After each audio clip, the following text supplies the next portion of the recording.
এই আব্দুল উজ্জা এমন সাহাবী, আরে আব্দুল উজ্জা ঈমান আনতে গিয়ে আব্দুল উজ্জার ধন সম্পদ, এমনকি আব্দুল উজ্জা তার পোশাক পর্যন্ত হারিয়ে ফেলেছে। কি আনতে গিয়ে? ঈমান আনতে গিয়ে। আব্দুল উজ্জা সবেমাত্র কালেমা পড়েছে। সবাই আমার সাথে পড়েন, লা ইলাহা ইল্লাল্লাহু মুহাম্মাদুর রাসূলুল্লাহ। আব্দুল উজ্জার বাবা জীবিত ছিলেন না, মারা গিয়েছে, শুধু বাড়িতে বৃদ্ধা মা আছে। আব্দুল উজ্জা তার চাচার কাছে লালিত পালিত হয়। এবার যখন মক্কায় চারিদিকে সরাসরি হয়ে গেল, আব্দুল উজ্জার চাচার কাছে আওয়াজ চলে গেল, তার ভাতিজা আব্দুল উজ্জা কালেমা পড়ে মুসলমান হয়ে গিয়েছে। চাচা ছিল মুশরিক। চাচা ছিল কি? মুশরিক। আব্দুল উজ্জা যখন সন্ধ্যাবেলা বাড়িতে ফিরেছে, চাচা এবার আব্দুল উজ্জাকে ধরে বলছে, ভাতিজা আমি শুনলাম তুমি নাকি কালেমা পড়ে মুসলমান হয়েছো।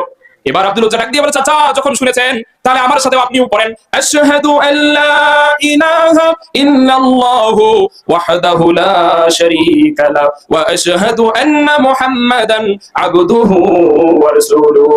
জান্নাতে একা আমি যাব না তো ভাই, জান্নাতে একা আমি যাব না তো ভাই, তোমাকেও জান্নাতে সাথে নিতে চাই। ঠিক না? পরে পড়েন, জান্নাতে একা আমি যাব না তো ভাই, জান্নাতে একা আমি যাব না তো ভাই, তোমাকেও জান্নাতে দলে নিতে চাই, তোমাকেও জান্নাতে দলে নিতে চাই।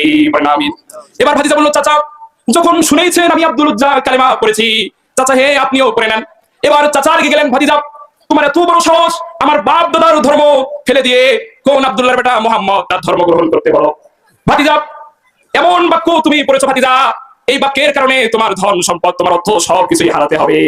আব্দুল উজ্জা ডাক দিয়ে বলে, চাচা আমার জানমাল যা কিছু আছে সবকিছু যদি হারিয়ে যায়, আমি আব্দুল উজ্জা ইসলামের পথ থেকে, কোরআনের পথ থেকে, আমার নবীর উপর থেকে এক চুল পরিমাণ সরে যাব না। এবার চাচা ডাক দিয়ে বলছে, আব্দুল উজ্জা তোমার যে সম্পত্তি আমি দিয়েছিলাম তোমাকে, সেই সম্পত্তির সবকিছু তোমাকে ছেড়ে দিতে হবে। আব্দুল উজ্জা ডাক দিয়ে বলে, চাচা আমার কোনো আফসোস নাই, সবগুলো সম্পত্তি আমি ছেড়ে দিলাম। এবার চাচা বলছে, আব্দুল উজ্জা তোমাকে আমি এতদিন লালন পালন করেছি তা তো বৃথা, তোমার শরীরের যে জামা কাপড় আব্দুল উজ্জা এই সব কিছু তোমাকে খুলে দিতে হবে। নাউজুবিল্লাহ।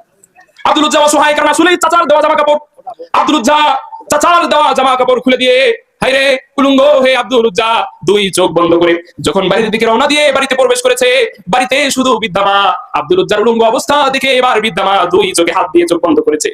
আরে ডাক দিয়ে বলে, বাবা এ কেমন অবস্থা, তোমার শরীরে কোনো পোশাক নাই।